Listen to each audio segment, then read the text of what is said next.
Class good morning.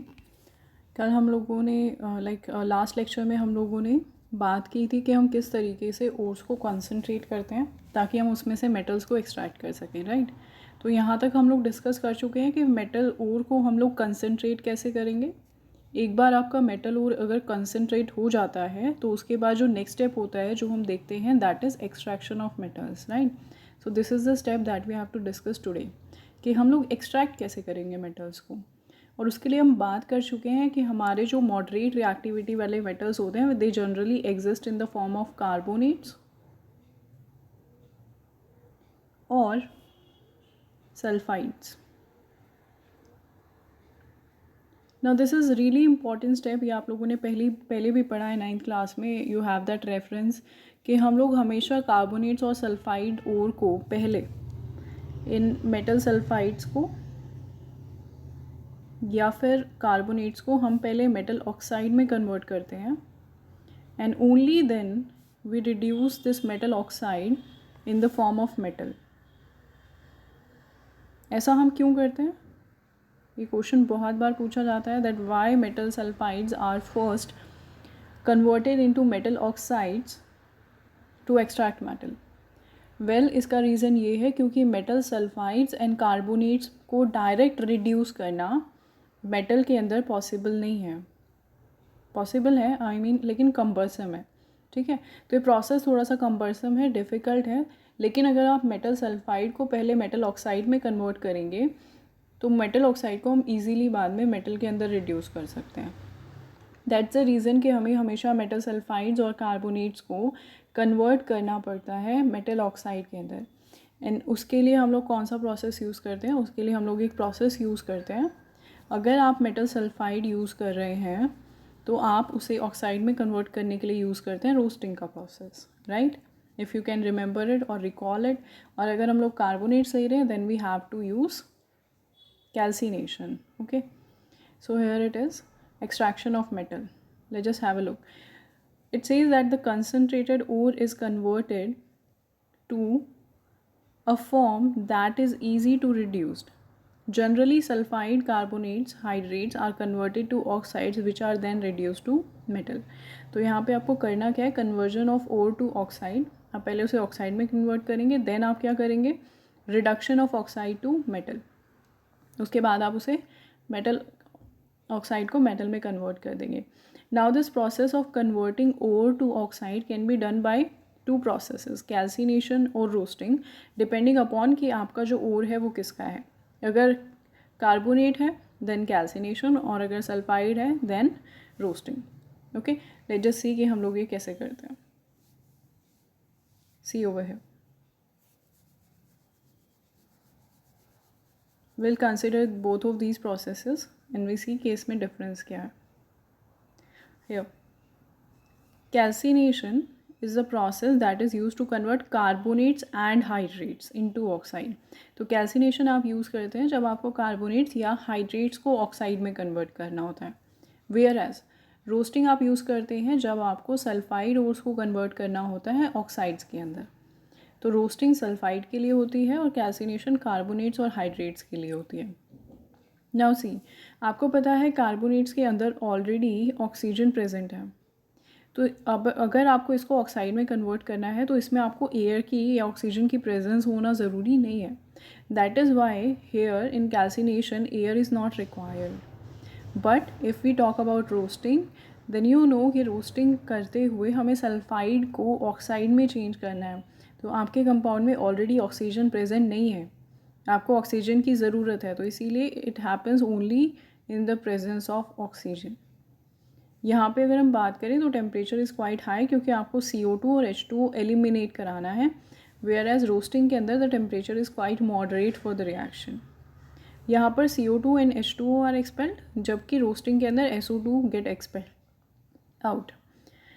Calcination में if we talk about moisture and volatile impurities are removed, जबकि इसके अंदर भी मॉइस्चर और वॉलेटाइल इम्प्योरिटी रिमूव हो जाती हैं। So that's quite a similar characteristic of both the processes. कुछ एग्जांपल्स देखते हैं हम।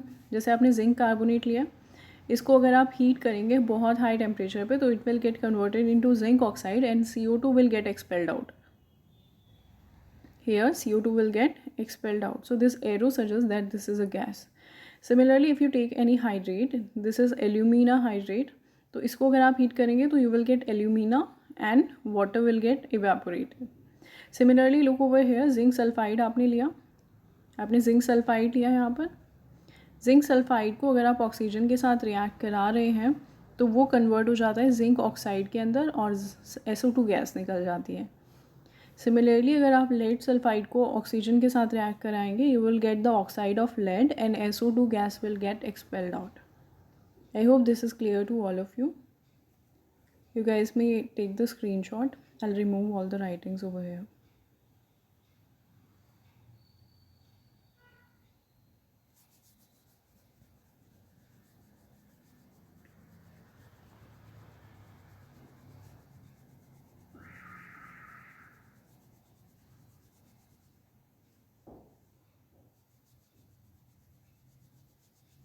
So that's quite the difference between roasting and cancellation. I hope कि इसमें आपको प्रॉब्लम नहीं होगी क्योंकि हम ये ऑलरेडी कर चुके हैं.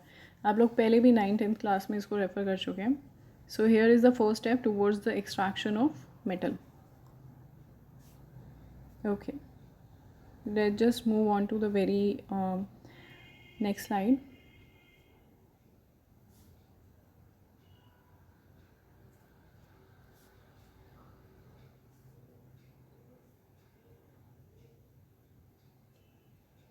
सी अभी हम लोगों को बात करनी है कि आप इट्स फाइन कि आप ओर अगर आपका सल्फाइड फॉर्म है आपने उसे ऑक्साइड में कन्वर्ट करा लिया, लेकिन आपने देखा है कि आपके ओर के अंदर कुछ इम्प्योरिटीज़ भी प्रेजेंट रहती हैं, है ना. फॉर एग्ज़ाम्पल अगर आप बात करेंगे, अगर आप लोगों को याद हो तो ओर का जब हम लोग फार्मूला पढ़ रहे थे तो कॉपर ग्लास में अगर आपको याद हो तो CuFeS2 उसका मॉलिक्यूलर फार्मूला होता था. दैट मीन्स उसके अंदर इम्प्योरिटी होती थी आयरन की भी, तो उसके अंदर आयरन की भी इम्प्योरिटी इंक्लूड होंगी. ऐसे ही कुछ ऐसी इम्प्योरिटीज़ होती है जो फार्मूला में आपको नज़र नहीं आती हैं but they are still there. For example silica, for example iron oxide. So these are some of the impurities that are present in your ore. तो इनको डील हम कैसे करेंगे, इनको हम कैसे निकालेंगे, तो उसके लिए there is this one term which is known as, this compound is known as flux. What is this? See ये एक ऐसा कंपाउंड होता है, केमिकल कंपाउंड है जो कि आपकी इम्प्योरिटी के साथ रिएक्ट करेगा.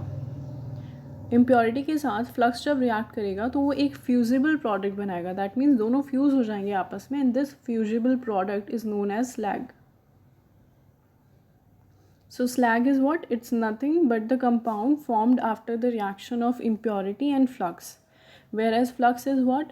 It is a compound which react with impurity to form slag. हमने slag क्यों बनाया? क्योंकि impurity को निकालना मुश्किल है हमारे ओर से, लेकिन slag को हम easily अपने ओर से निकाल सकते हैं.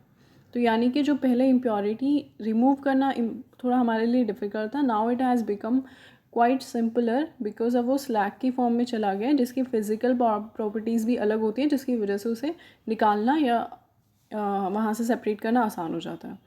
तो this is what slag is and flux is. अब फ्लक्स की कुछ टाइप्स हैं.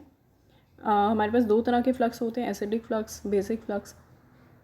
ऑब्वियसली डिपेंडिंग अपॉन कि वो किस तरीके से रिएक्ट करते हैं वाटर में जाने के बाद. ठीक है, तो बेसिक इम्प्योरिटीज़ अगर आपके पास प्रेजेंट है, अगर आपके ओर में बेसिक इम्प्योरिटीज़ प्रेजेंट है तो बेस के साथ तो रिएक्ट नहीं करेगा, बेस एसिड के साथ रिएक्ट करेगा.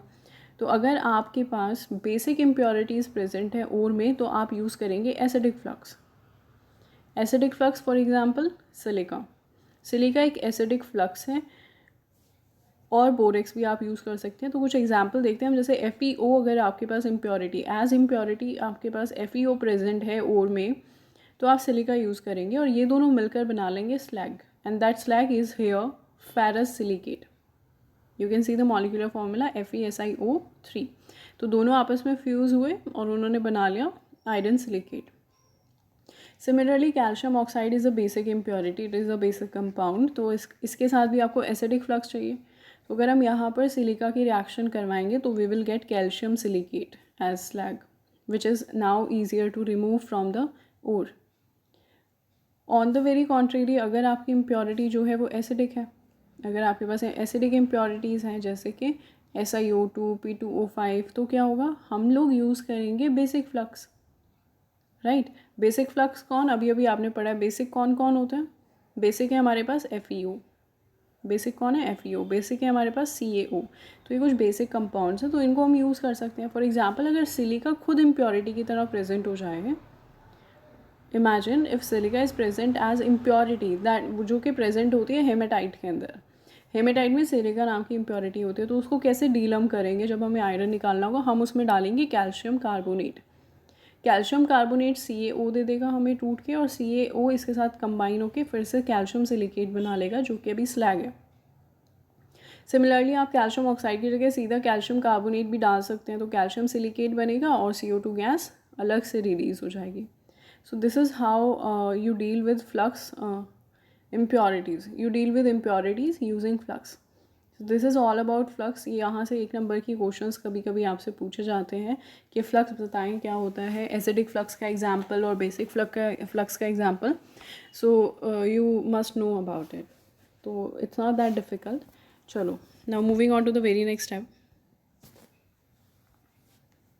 Now we have to see कि हम लोगों ने क्या किया है अभी तक। देखो, our deal was that we have this ore, तो ore को हम लोगों ने concentrate कर लिया था, then we got metal, concentrated metal sulfide और carbonate, then we converted it to metal oxide, right।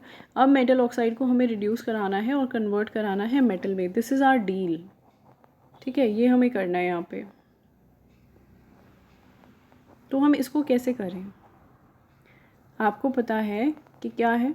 Metal oxide को मेटल में कन्वर्ट करने के लिए हमें यहाँ पर ज़रूरत है एक रिड्यूसिंग एजेंट की, राइट। हमें क्या चाहिए यहाँ पर, we want suitable reducing agent.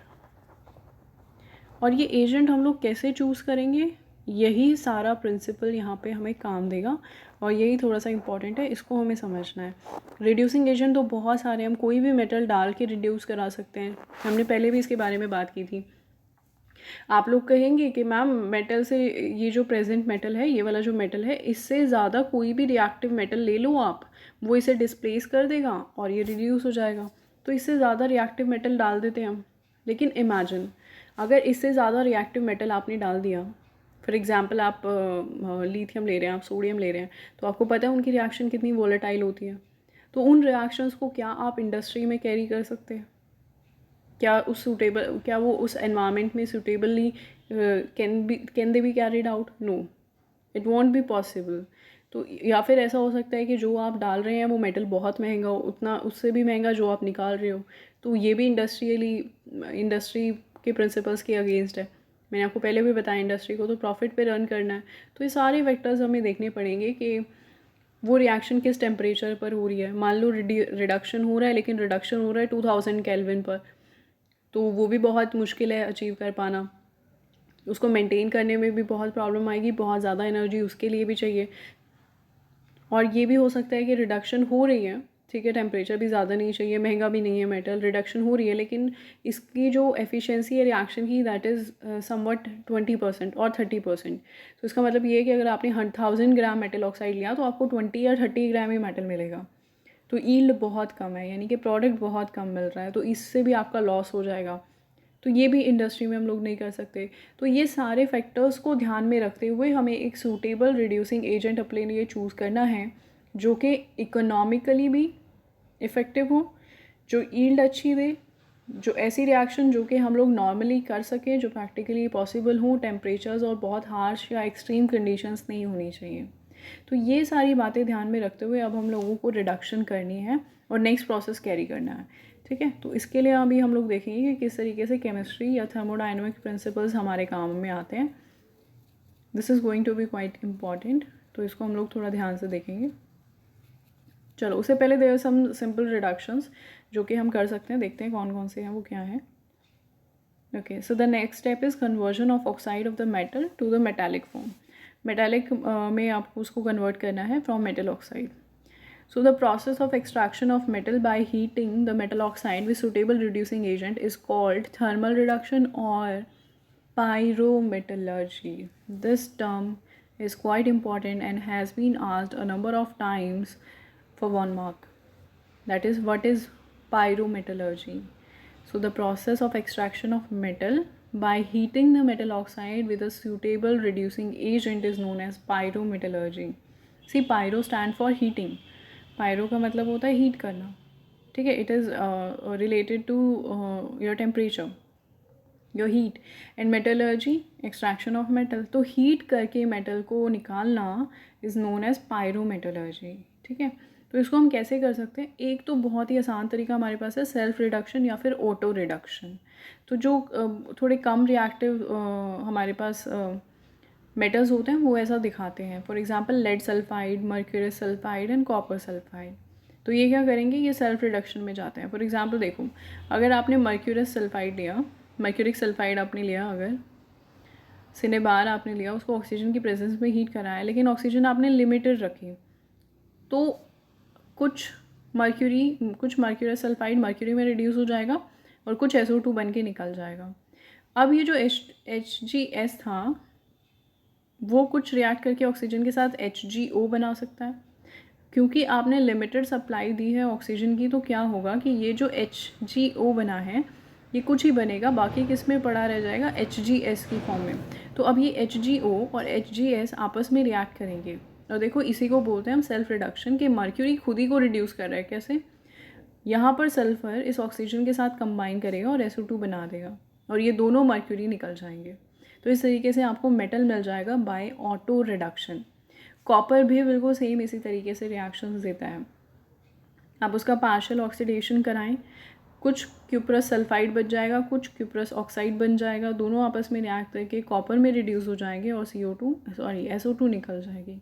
So this is quite simple. ये 3 मेटल्स को हम इस तरीके से भी निकाल सकते हैं, लेकिन ये लो ग्रेड मेटल्स के लिए होता है. यानी कि यहाँ से जो मेटल आपको मिलेगा उसकी quality would be very low graded, ठीक है.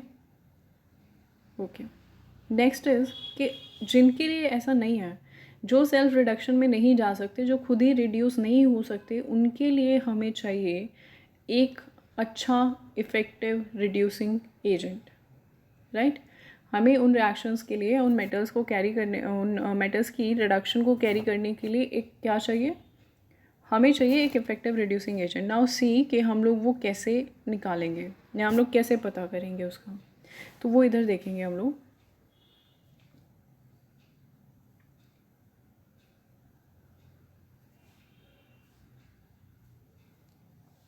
किसी भी रिएक्शन को, कोई रिएक्शन हो रही है या नहीं हो रही है, उसके लिए हमें पता चलता है स्पॉन्टेनिटी से. वो रिएक्शन कितनी फिजिबल है या कितनी आसानी से हो रही है, that we get to know by delta G की value, that is gives free energy. अगर आपकी डेल्टा जी की वैल्यू नेगेटिव आती थी तो इसका मतलब आपकी रिएक्शन फिजिबल होती थी, और नेगेटिव में वैल्यू जितनी ज़्यादा होती थी दैट मीन्स वो रिएक्शन उतनी ही ज़्यादा जल्दी होगी या उतनी ही ज़्यादा फास्ट होगी, ठीक है. ये इसका मतलब होता था. ये हमने थर्मोडाइनमिक्स में पढ़ा था. तो थर्मोडाइनमिक्स यहाँ पर हमारी कैसे मदद करेगी रिड्यूसिंग एजेंट को चूज़ करने में, वो हम देखते हैं. देखें इधर, ये बहुत इंपॉर्टेंट है. इसको थोड़ा सा हम आराम से समझेंगे, ठीक है. हर स्टेप पे थोड़ा ध्यान देने की ज़रूरत है. यहाँ तक हम लोग देख लेते हैं कि है क्या, हो क्या रहा है यहाँ पे. सी, thermodynamic principle help in deciding the temperature and the choice of reducing agent in the reduction process. As for a reaction to be spontaneous, delta G should be negative. That is quite obvious. हमने बात की अभी कि किसी reaction के spontaneous होने के लिए डेल्टा जी की वैल्यू नेगेटिव होनी चाहिए, ठीक है. अब आती है बात क्या है, इधर देखें. आपको रिएक्शन कैरी करनी है. कौन सी रिएक्शन कैरी करनी है आपको करना है ये कि आपको मेटल ऑक्साइड लेना है, उसको रिड्यूस कराना है मेटल के अंदर, ऑक्सीजन को निकाल देना है. दूसरा आपको क्या लेना है? Reducing agent. Reducing agent metal की छोड़ी हुई ऑक्सीजन लेगा और खुद ऑक्सीडाइज हो जाएगा और मेटल को क्या कर देगा? रिड्यूस. सो ये 2 रिएक्शंस आपको कैरी करानी है, ठीक है. I hope this is clear to you. हमें क्या कराना है? रिडक्शन कराना है मेटल का और ऑक्सीडेशन कराना है रिड्यूसिंग एजेंट का. रिड्यूसिंग एजेंट मैंने R से रिप्रेजेंट किया है. अभी देखें इधर, पहली वाली रिएक्शन की डेल्टा जी की value let just say x है, ठीक है. दूसरी वाले रिएक्शन की वैल्यू है y. टोटल रिएक्शन जो आपको कैरी करानी है वो कौन सी है? Metal oxide plus reducing agent. Metal should get reduced and your reducing agent should get oxidised. तो आप देखेंगे अगर तो इन दोनों रिएक्शंस का सम है ये. तो इस रिएक्शन का डेल्टा जी की वैल्यू क्या हो जाएगी? टोटल नेट रिएक्शन की वो हो जाएगी X plus Y.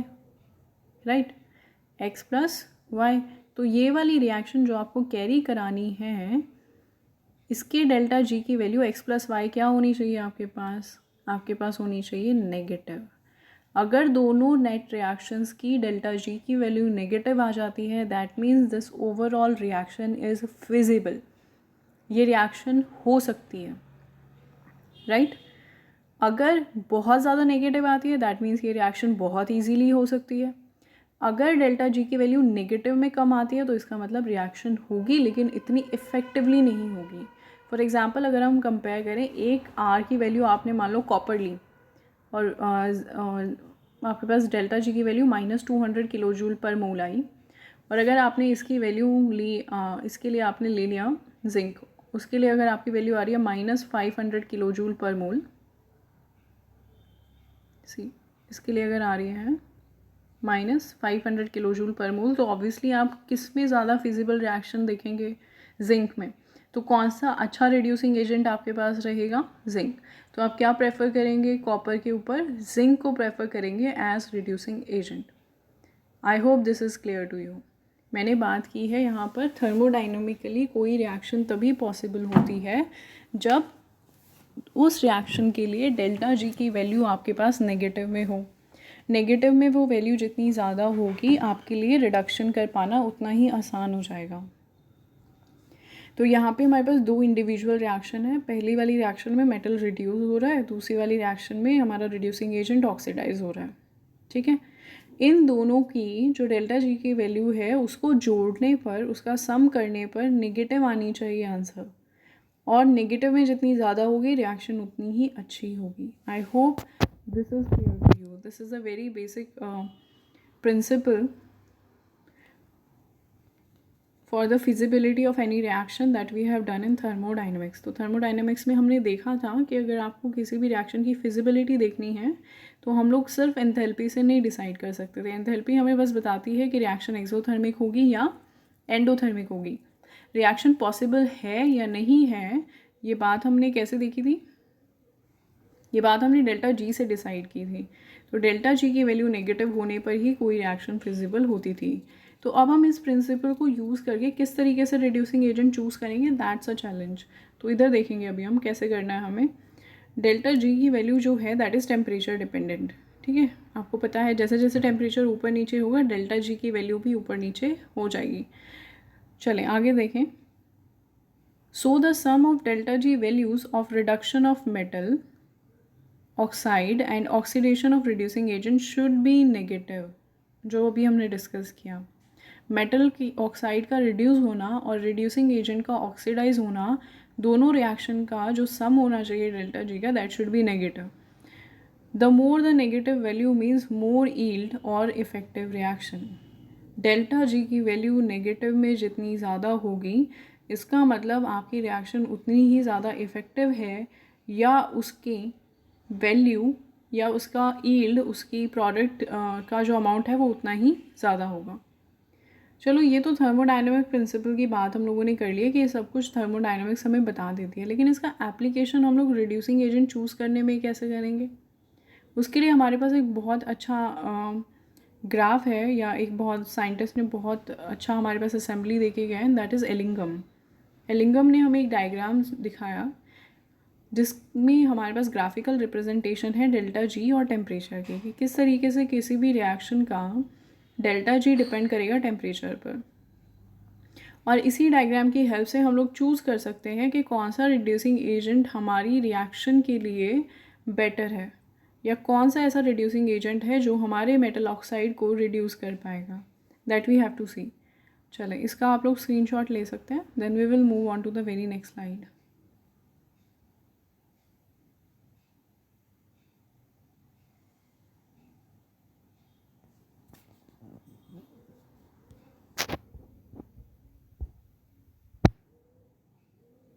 Hair it is, आप लोग एनसीईआरटी से भी रेफ़र कर सकते हैं इसको। एनसीईआरटी में बहुत सारी रिएक्शंस के लिए इसकी वैल्यू दी हुई है। मैंने यहाँ पे सिर्फ 2 ही रिएक्शन कंसिडर किए हैं जो एग्जांपल हम लोग ले रहे हैं, ठीक है। लेट अस से हम लोग एग्जांपल लेते हैं, हमें आयरन ऑक्साइड को रिड्यूस कराना है, ठीक है। इससे पहले एक बार एलिंगम डायग्राम को समझते हैं कि एलिंगम डायग्राम है क्या, बेसिकली क्या बोल क्या रहा है ये और ये किस बारे में है। ओके, सी एलिंगम डायग्राम अगर आप देखेंगे ध्यान से, आप लोग अपनी एनसीईआरटी बुक भी लेकर आ सकते हैं और वहाँ से भी रेफ़र कर सकते हैं, वहाँ पे सारी चीज़ें मेंशन है। एक्स एक्सिस अगर आप देखेंगे that is temperature in Kelvin. तो यहाँ पर एक्स एक्सिस जो आपको नज़र आएगा that is temperature in Kelvin और साइड में आपको डिग्री सेंटीग्रेड भी दिया हुआ है। Whereas this Y axis is going to be your delta G in negative, ठीक है। तो आप देखेंगे जैसे जैसे आप वाई एक्सिस के अलॉन्ग ऊपर की तरफ जा रहे हैं आपकी वैल्यू डेल्टा जी की नेगेटिव में बढ़ती जा रही है, राइट। जैसे जैसे आप ऊपर की तरफ जा रहे हैं वैल्यूज़ नेगेटिव में है, सभी वैल्यूज़ डेल्टा जी की किस में है, नेगेटिव में है। और ऊपर की तरफ जाने पर नेगेटिव में वैल्यू डिक्रीज़ हो रही है, लेकिन अल्टीमेटली वैल्यू क्या हो रही है, इंक्रीज़ हो रही है। I hope this is clear. -5 और -3 अगर कंपेयर करेंगे तो ऑब्वियसली कौन बड़ा होगा, -3। तो माइनस में जब वैल्यूज़ होती हैं, जितनी बड़ी वैल्यू होती है, जितना बड़ा मैग्नीट्यूड होता है उसकी वैल्यू उतनी ही कम हो जाती है, ठीक है ना। तो देखो इधर यहाँ पे देखो, नीचे -800 है, ऊपर जाते जाते -200 हो गया। दैट मीन्स वैल्यू अल्टीमेटली बढ़ रही है, नेगेटिव में वैल्यू डिक्रीज़ हो रही है। चलें, अभी हम लोगों को देखना है कि मान लो हम लोगों को एक reaction, this is all about the graph, ये ग्राफ के एक्सेस हैं, डेल्टा जी की वैल्यू नेगेटिव में है, दैट मीन्स ये रिएक्शंस फिजिबल हैं जो दी हुई हैं। चलो अभी हम लोगों को एग्जांपल लेना है कि हम लोगों को रिएक्शन जो रिड्यूस करानी है या जो हमें मेटल का ऑक्साइड रिड्यूस कराना है वो है हमारे पास FeO। हम लोग FeO को रिड्यूस कराएंगे, ठीक है। और क्योंकि ये टेम्परेचर डिपेंडेंट है हम बात कर लेते हैं 0 डिग्री सेंटीग्रेड पे। Whatever we are talking about is going to be at 0 degree. वो कहाँ लाई करेगा, वो 0 डिग्री पर लाई करने वाला है यहाँ, ठीक है। तो 0 डिग्री पे हम बात करते हैं चीज़ों के बारे में कि वो क्या होंगी।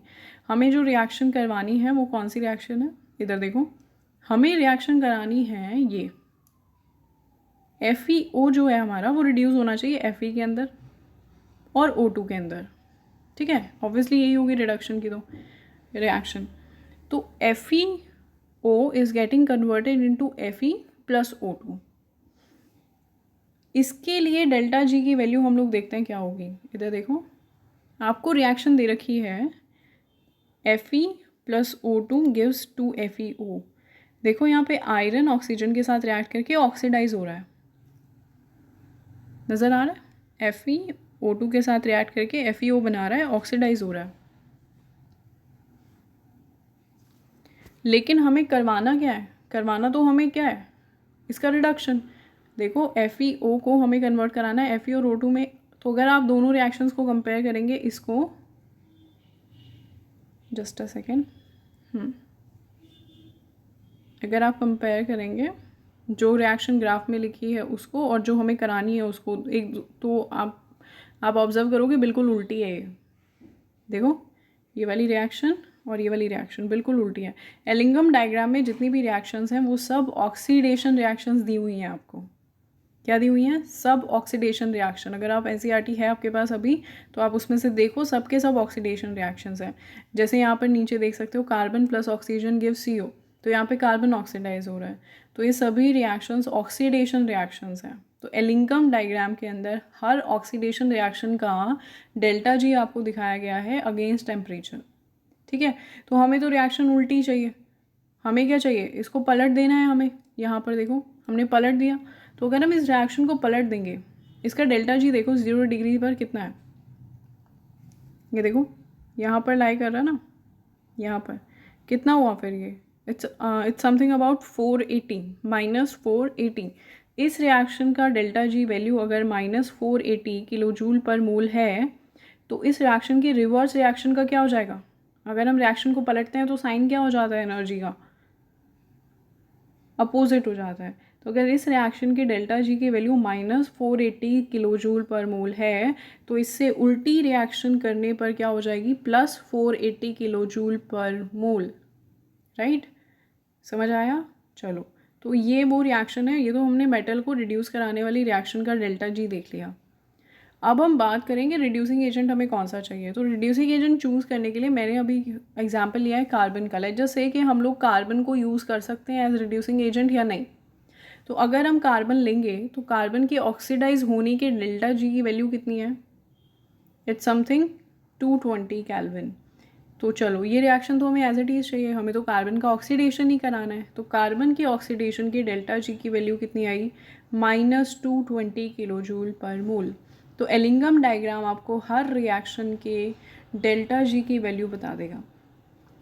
अब अगर ये रिएक्शन पॉसिबल है, दैट मीन्स अगर आपका रिडक्शन पॉसिबल है आयरन का थ्रू कार्बन, तो इसका मतलब ये हुआ, इसका मतलब क्या हुआ कि दोनों ही रिएक्शंस का जो डेल्टा जी का सम है वो कितना आना चाहिए? पॉजिटिव आना चाहिए। ठीक है,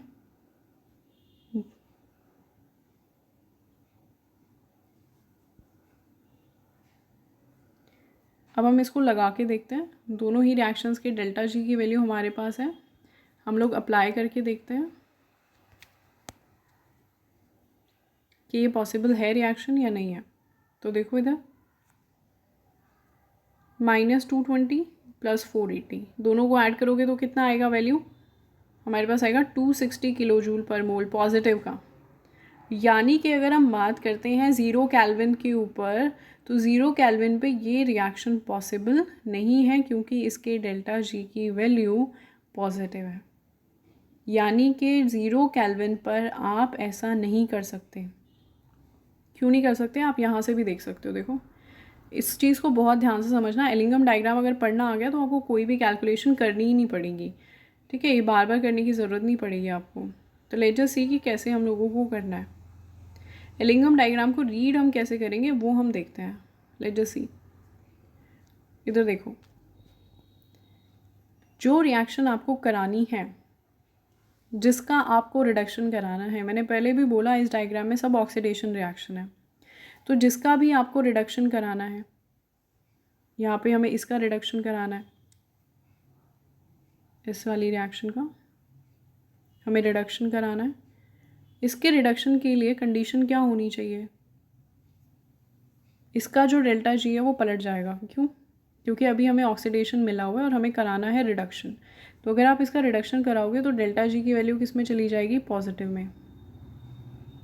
तो हमेशा याद रखना, मेटल ऑक्साइड जो भी आपको रिड्यूस कराना है उसके डेल्टा जी की वैल्यू पॉजिटिव में चली जाएगी, क्योंकि आप उसका रिडक्शन करवाओगे तो रिएक्शन को पलटोगे। जैसे ही रिएक्शन को पलटोगे डेल्टा जी की वैल्यू पॉजिटिव में कन्वर्ट हो जाएगी। चलो, जिससे आपको रिड्यूस कराना है, जिससे रिड्यूस कराना है, हम यहाँ कार्बन से रिड्यूस कराना चाहते हैं, तो कार्बन खुद ऑक्सीडाइज होगा, तो इसकी डेल्टा जी की वैल्यू तो नेगेटिव में ही रहेगी। यानी कि रिड्यूसिंग एजेंट वाली रिएक्शन की डेल्टा जी नेगेटिव में होगी और मेटल ऑक्साइड के रिडक्शन की रिएक्शन पॉजिटिव में होगी। रिएक्शन तब फिजिबल होगी जब आपकी ओवरऑल डेल्टा जी की वैल्यू क्या हो? Negative, right. Overall delta G की वैल्यू क्या आनी चाहिए? नेगेटिव आनी चाहिए। उसके लिए यहाँ पर देखो, नेगेटिव आने के लिए आपको क्या लगता है इन दोनों रिएक्शंस में से किसका डेल्टा जी बड़ा होना चाहिए? ऑब्वियसली रिड्यूसिंग एजेंट के ऑक्सीडेशन वाली रिएक्शन का। यहाँ पर ये वाली जो रिएक्शन है इसका डेल्टा जी नेगेटिव में बड़ा होना चाहिए, ताकि जब आप दोनों को ऐड करो तो नेट डेल्टा जी भी क्या आए? नेगेटिव। लेकिन जब हम लोगों ने 0 केल्विन पर बात की थी तो आप देखोगे कि आयरन का पॉजिटिव में 480 आ रहा था। यहाँ पर आयरन है, ठीक है, तो इसका ज़्यादा था 480, और रिडक्शन वाले का क्या था? कम था, माइनस में 220। तो इसीलिए जो नेट रिएक्शन की डेल्टा जी आएगी वो पॉजिटिव में आएगी और नेट रिएक्शन क्या हो जाएगी? Non feasible. वो रिएक्शन आपके लिए फिजिबल नहीं होने वाली है। ठीक है, वो रिएक्शन क्या होगी? आपके लिए फिजिबल नहीं होगी। तो अगर वो रिएक्शन फिजिबल नहीं है तो इसका मतलब वो रिड्यूसिंग एजेंट भी काम नहीं करेगा। तो इस तरीके से क्या होता है? इस तरीके से आप क्या कर सकते हो? पता कर सकते हो कि कोई भी रिएक्शन आपके लिए पॉसिबल है करा पाना या नहीं है। तो देखो इधर एक बार मैं फिर से रिपीट कर रही हूँ क्योंकि ये इम्पॉर्टेंट है। आपको क्या करना है? मेटल को रिड्यूस कराना है। ठीक है, ऑक्सीडेशन की रिएक्शन आपको दी हुई है, कराना आपको रिड्यूस है, तो आपको पलटनी पड़ेगी रिएक्शन। जैसे ही आप रिएक्शन को पलटेंगे डेल्टा जी की वैल्यू हो जाएगी पॉजिटिव, तो मेटल ऑक्साइड के लिए डेल्टा जी की वैल्यू पॉजिटिव होगी। रिडक्शन वाले की सेम रहेगी, क्योंकि रिड्यूसिंग एजेंट तो ऑक्सीडाइज ही होगा, तो उसके लिए नेगेटिव वैल्यू ही रहेगी। नेट रिएक्शन की वैल्यू नेगेटिव होनी चाहिए। दैट मीन्स आपका ये जो रिएक्शन है ना, ये वाली जो रिएक्शन है ऑक्सीडेशन की रिएक्शन जो है, यहाँ पे देखो ये वाली ऑक्सीडेशन की रिएक्शन और ये वाली रिडक्शन की रिएक्शन है। ऑक्सीडेशन की रिएक्शन डेल्टा जी की वैल्यू बड़ी कहाँ पर है, ऊपर की तरफ जा रहे हैं तो माइनस में कम होती जा रही है, नीचे की तरफ आ रहे हैं तो माइनस में बढ़ती जा रही है। हमें माइनस में ही ज़्यादा चाहिए, माइनस में ज़्यादा कब होगी, नीचे की तरफ। दैट मीन्स आपका जब भी रिड्यूसिंग एजेंट नीचे की तरफ प्रेजेंट होगा तो वो ऊपर वाले मेटल ऑक्साइड को रिड्यूस कर सकता है। This is really really really important. मैंने अभी अभी बोला, जब भी आपका reducing agent, if reducing agent is below the metal oxide curve in Ellingham diagram, in I can't write over here, in Ellingham diagram, then reaction is feasible। इस बात को आप ध्यान रख लें, then reaction is feasible। क्योंकि अगर reducing agent नीचे की तरफ प्रेजेंट है तो नीचे की तरफ डेल्टा जी की वैल्यू ज़्यादा नेगेटिव होती है, तो अगर डेल्टा जी की वैल्यू ज़्यादा नेगेटिव है तो ऊपर वाले की वैल्यू छोटी है, छोटी वाली वैल्यू पॉजिटिव में चली जाएगी, बड़ी वाली वैल्यू नेगेटिव रहेगी, तो ऐड करने पर नेट वैल्यू भी हमारे पास नेगेटिव ही आएगी। And that is why that reaction combination is going to be feasible. तो हमेशा याद रखें कि इसके अंदर हमेशा और हमेशा नीचे वाला कंपाउंड ही ऊपर वाले कंपाउंड को रिड्यूस कर सकता है, क्योंकि उसके डेल्टा जी की value is more negative. I hope this is clear and here is the proof. इधर देखो, यहाँ पे हम लोगों ने बात की थी 0 डिग्री केल्विन पर, 0 केल्विन पर। तो ये देखो, ये आयरन की रिएक्शन है, यहाँ पर FeO है, ठीक है, और ये क्या है, कार्बन है। हम कह रहे हैं कि क्या हम कार्बन से FeO को रिड्यूस करा सकते हैं? नहीं करा सकते। क्यों? क्योंकि अभी अभी आपने देख लिया कि जो भी नीचे की तरफ प्रेजेंट होता है उसके डेल्टा जी की वैल्यू ज़्यादा नेगेटिव है, तो वो ही ऊपर वाले को रिड्यूस करा सकता है। यानी कि 0 केल्विन पर अगर मैं बात करूँ तो iron, not FeO but Fe जो है वो क्या कर सकता है, Fe जो है वो कार्बन मोनोऑक्साइड को रिड्यूस कर सकता है, क्योंकि यहाँ पे नीचे किसका गर्व है, आयरन का। तो आयरन रिड्यूसिंग एजेंट की तरह बिहेव करेगा 0 केल्विन पर और कार्बन को रिड्यूस कर देगा, कार्बन मोनोऑक्साइड को रिड्यूस कर देगा कार्बन के अंदर। लेकिन बात देखो 420 केल्विन के बाद चेंज हो जाती है। ये ग्राफ जो है वो ओवरलैप करते हुए, यहाँ इस पॉइंट पर ओवरलैप करते हुए इंटरसेक्ट करके और फिर ऊपर नीचे अपनी पोजीशन बदल लेते हैं। यानी कि 420 केल्विन के बाद अगर आप देखोगे तो कार्बन नीचे की तरफ है और आयरन ऑक्साइड ऊपर की तरफ है।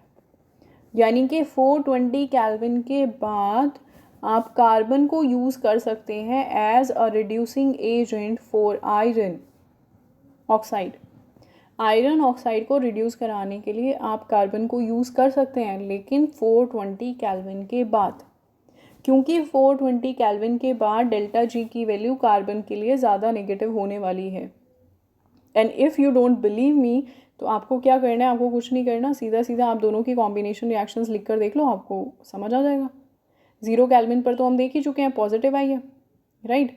अब इसके बाद देख लेते हैं कि क्या होता है। चलो यहाँ पर हम एग्जाम्पल ले लेते हैं। मान लो हम 800 केल्विन पर बात कर रहे हैं, तो 800 केल्विन पर इसकी वैल्यू है -400 और इसकी वैल्यू है कुछ -250। चलो, तो आपको पता है आयरन को हमें रिड्यूस करना है, रिड्यूस करेंगे तो इसकी रिएक्शन पलट जाएगी, तो इसकी डेल्टा जी की वैल्यू पॉजिटिव हो जाएगी। अभी -250 है, पलटोगे तो +250 हो जाएगी।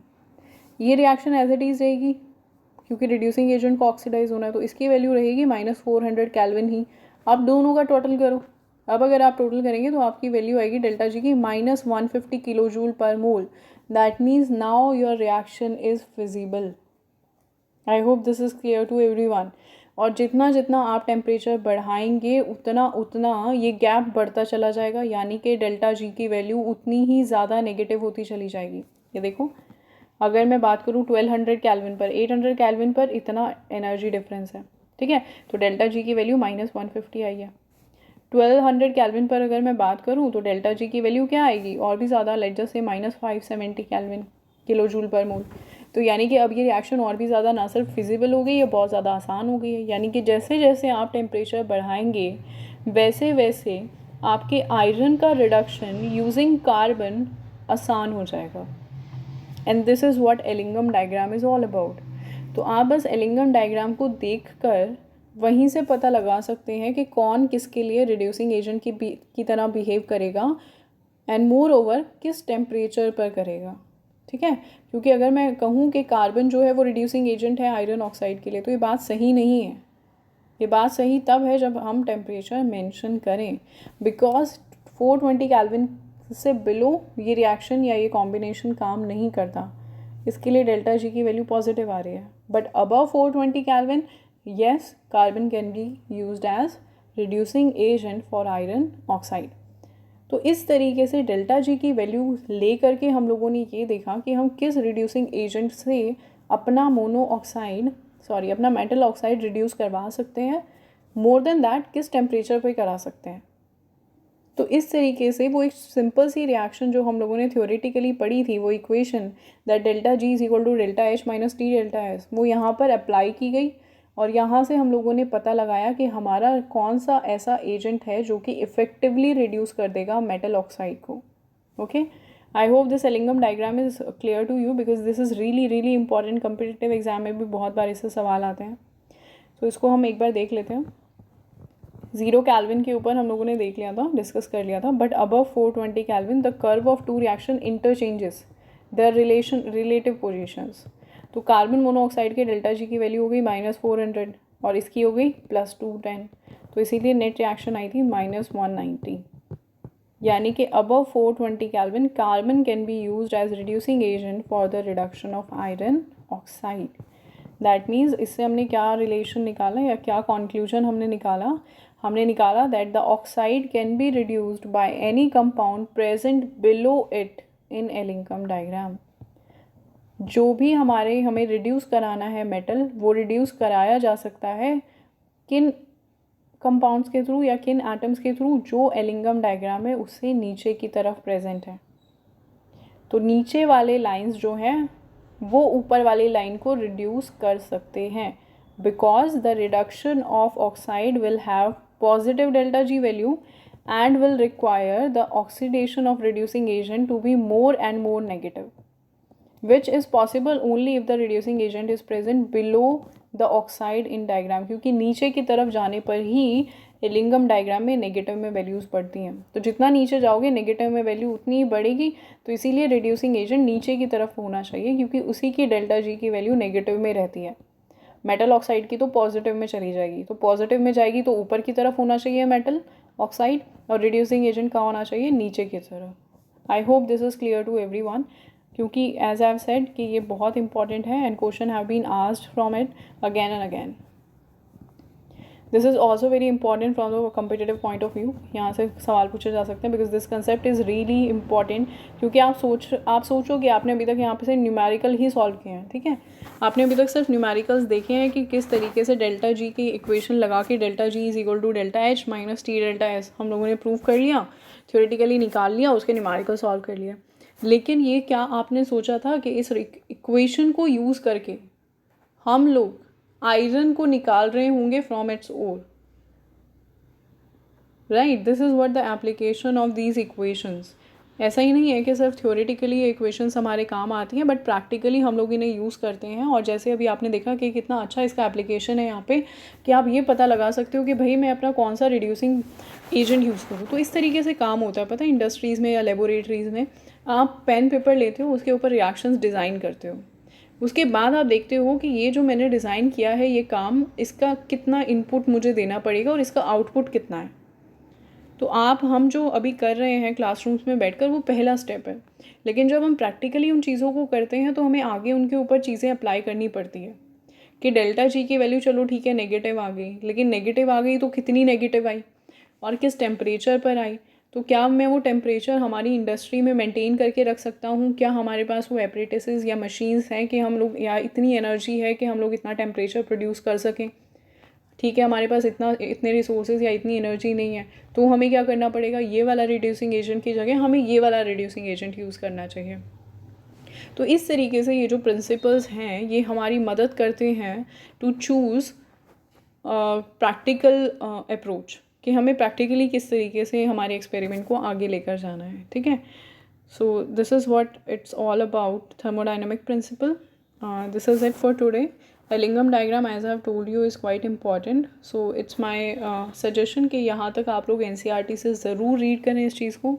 इस कंसेप्ट को पढ़ना समझना अपनी लैंग्वेज में बहुत ज़रूरी है और अपनी ही लैंग्वेज में इसके नोट्स बनाना भी ज़रूरी है। तो यहाँ तक आप NCERT के क्वेश्चंस इन टेक्स्ट और एक्सरसाइज खुद से ट्राई आउट करें और इसे लिंगम डायग्राम के टॉपिक को NCERT से ज़रूर रीड करें. We will be continuing this chapter in the very next lecture. That's it for today. Thank you, class.